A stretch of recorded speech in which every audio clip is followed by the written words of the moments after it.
The novel coronavirus, COVID-19, has infected the world, impacting lifestyles, businesses, economies, and the assumption of common well-being that all of us have largely taken for granted. However, even before the onset of this pandemic, the global economy was confronting turbulence on account of disruptions in trade flows and unattended growth.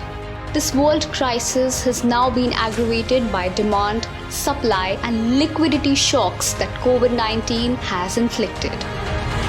On the other hand, India's real GDP decelerated to its lowest in over 6 years in the third quarter of 2019-2020. And the outbreak of COVID-19 has posed fresh challenges. In sum, the three major contributors to GDP, that is private consumption, investment, and external trade, will take a hit, lowering the GDP further. Amid all this, the elevated debt levels in the market have made social distancing more costly.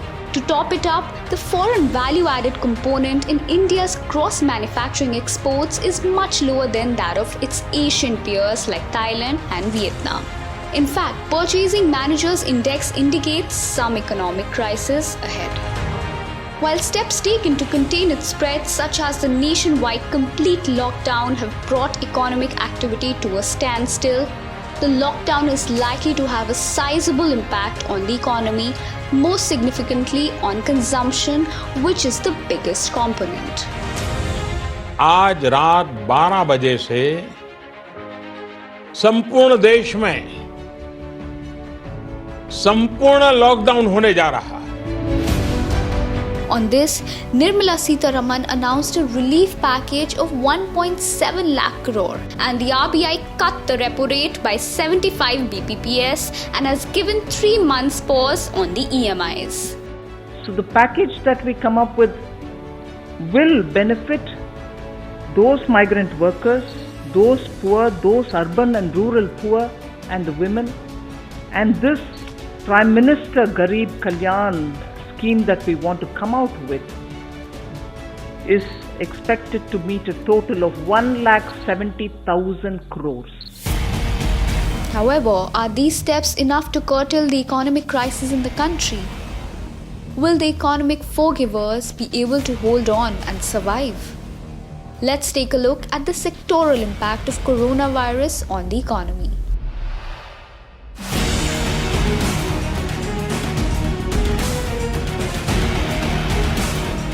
The apparel sector, one of the largest employers in the country, employing over 45 million directly and a sizable number of contract laborers, contributing 2% of the GDP, has been hit.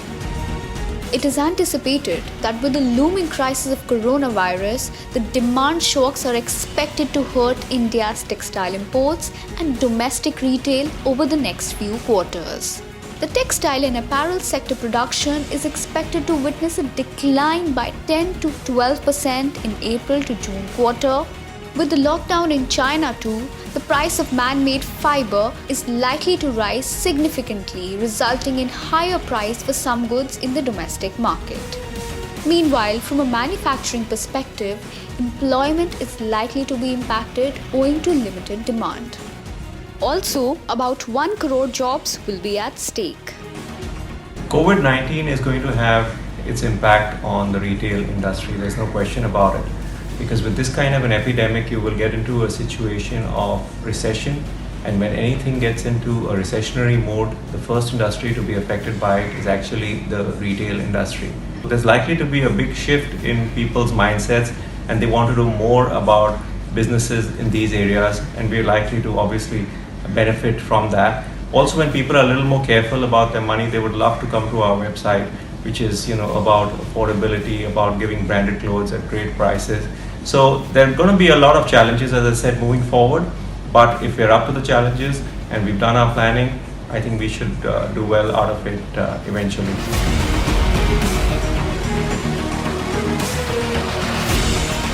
We're in the midst of a global pandemic, and with the guidance around social distancing to counter COVID-19 threat, it is logical to expect consumers to overstock on essential products and commodities. The existing uncertainty around how the pandemic shapes up may result in an uptick in spend by consumers in categories like rice, flour, and lentils. This may give a slight flip to sales for FMCG companies, but at the same time, this may be neutralized by a drop in levels in stock in trade due to potential supply chain disruptions. In fact, the e-commerce sector is also facing challenges due to COVID-19 and may see a dip in growth. There will be increased pressure on supply chain for deliveries of products like it is right now. Going forward, we could expect companies to explore newer distribution channels focusing on a direct-to-consumer route. Further, the ability to predict and manage demand will be a game changer. In this environment, shoring up the customer relationship while focusing on the bottom line will be the key. The impact of COVID-19 on the retail industry.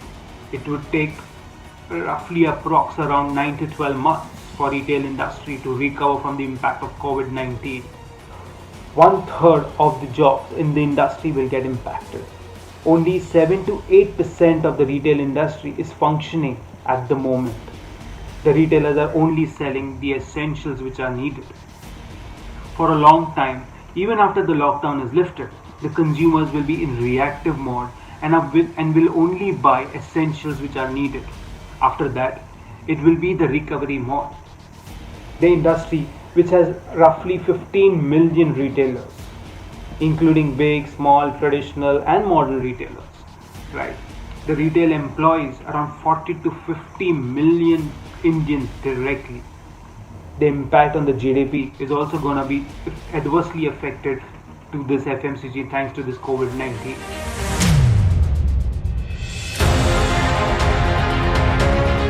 A study by the All Manufacturers Organization estimates that about a quarter of over 75 million MSMEs in India will face closure if the lockdown due to COVID-19 goes beyond 4 weeks.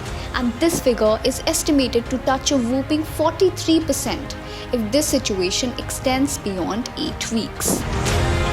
The impact will be high considering the fact that these MSMEs provide employment to more than 114 million people and contribute around 30-35% to the GDP. The MSMEs are affected at several levels with this national lockdown. The production facilities and retail has been hit big time.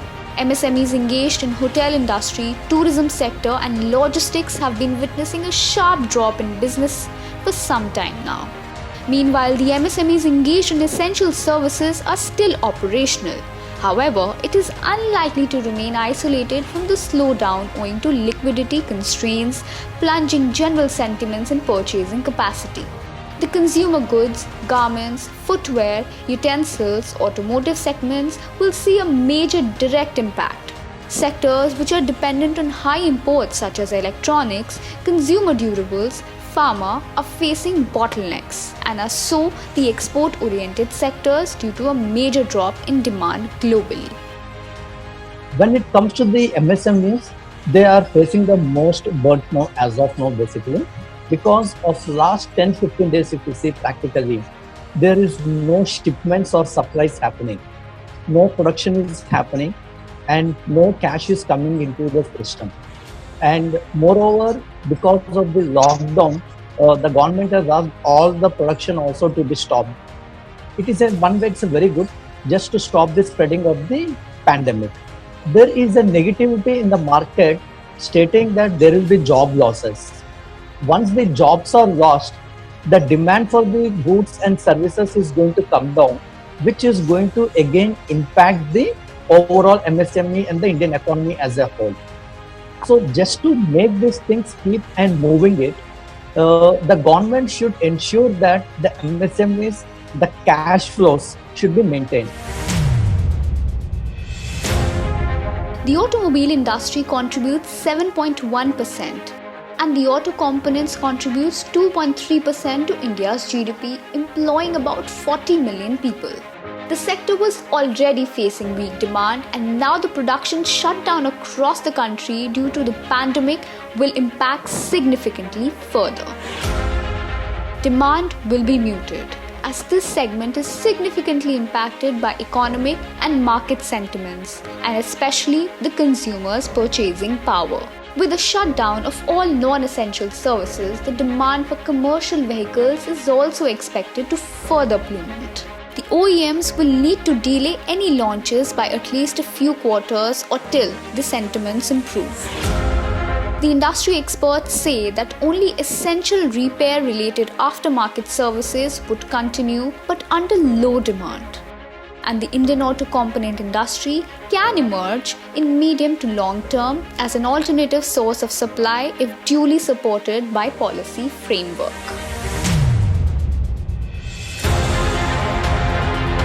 The aviation industry contributes about 2.4% and the tourism industry contributes about 9.2% to the GDP, employing about 42.7 million people.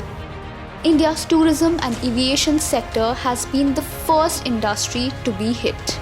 Many believe this crisis is a greater threat than earlier ones such as 9/11 and the financial meltdown of 2008 and 9. India's tourism and aviation sector faces questions around its very survival. The World Travel and Tourism Council estimates that the crisis is likely to cost the tourism sector at least $22 billion, while the travel sector is likely to shrink up to 25% in 2020, resulting in a loss of 50 million jobs worldwide. Meanwhile, the Indian tourism and hospitality industry is staring at a potential job loss of about 38 million, which is around 70% of the total workforce. There is no inbound and outbound travel. All your travel portals like your Make My Trip or Is My Trip, they're done with their businesses. When it comes to the airline industry again, they're already bleeding. With this, it's some of the airlines are at the verge of bankruptcy basically. At the same time, we have privatized our airports also, and the contracts have been given for various baggage handling and all those things. Even those are also facing a pinch of this lockdown. The real estate sector, one of the largest employment generators in the country, having over a multiplier effect over 250 industries, has been hit. With the current lockdown situation in the country, experts believe that the housing sector is expected to see muted demand with significant reduction in the new launches. Meanwhile, the existing demand for commercial real estate may either get curtailed or postponed till the second quarter of the current year. Also, there is a huge possibility of postponement of launches, which would mean that further liquidity pressure on real estate developers and the fresh equity investments into the country's real estate would slow down, taking away many jobs. Any impact will have a short-term and the long-term impact, the outcome of it. Now, for example, if I take the short-term impact, as most of the buyers will delay their decision of purchase for the time being. No doubt, real estate is a basic need of human beings after the clothing and the food. But having said that, in the present scenario, because of the public gatherings which will not be allowed or may be restricted for its number, I'm sure the affordable segments which was selling in the mass, especially in the city of Mumbai in last 1.5 years, will get impacted, say maybe for another month or two. There are bright chances that people may revisit their numbers in terms of financials because of the job security, A, and second would be the salary cut if any happens at the job front. And certainly this kind of temporary cut on salary will make the buyers delay their decision. Having said that, the positive aspect of it, when such delay happen, all this demand would be piled up and create the pool of film sitter who will come forward once the positivity and the market sentiments bring back to the normal.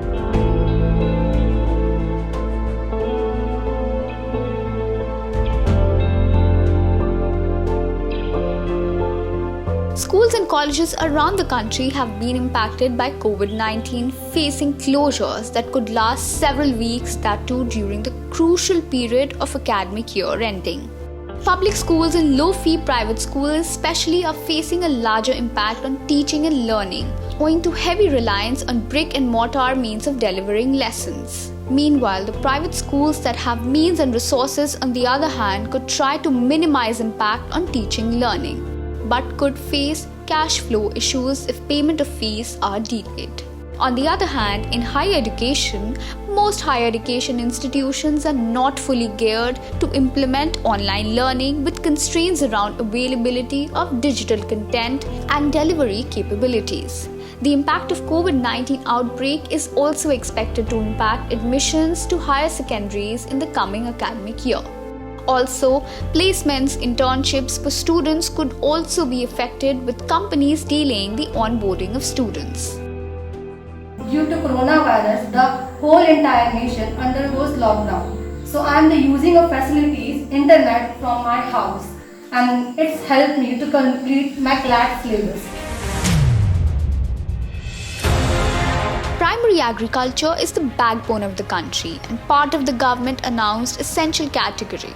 The impact is likely to be low on both primary and agricultural production and usage of agri-inputs. Experts say that migratory labor movement for harvesting wheat pulses should be allowed for the ongoing Rabi season, otherwise it is likely to impact the Indian food sector as well as larger economy. It is expected that the prolonged lockdown will result in increased demand for food supplies. However, the online food grocery platforms are heavily impacted due to unclear police restrictions and stoppage of vehicles. The last mile delivery platforms are impacted too. Major destinations like US, Europe, China will grapple with COVID-19 for the next 6 months, and the Indian export-based companies will be impacted due to lower consumer demand and port hurdle. रबी फसल की कटाई का काम भी जारी है। केंद्र सरकार और राज्य सरकारें मिलकर प्रयास कर रही हैं कि किसानों को कम से कम दिक्कत हो। साथियों, देश में दवा से लेकर के राशन तक पर्याप्त भंडार है। सप्लाई चेन की बाधाएं लगातार दूर की जा रही है। Experts say that the pharmaceutical industry has seen the lowest impact. However, the generics drugs are the most impacted due to reliance on imports from China. Although supply disruptions over the past 2 months have been managed through available inventory. The pharma sector wouldn't be much impacted in that case because people are going to need medicine and perhaps more medicine in this crisis. So currently we are not facing much of shortages, barring few. I think most of the items are available. FMCG item and FMHG item, that is fast moving health goods and fast moving consumables. Those sectors, those sections could possibly see a little decline, happening. Post-phase of coronavirus COVID-19, the business landscape will shift significantly, not only in India but the world around. The shift towards localization, digital getting a real push, cash being the real king for business, and moving towards variable cost models, building sensing and control tower capabilities, supply chain resilience, and building agility will be the key factors. Leveraging these will certainly help navigate economically and socially viable path to the next normal.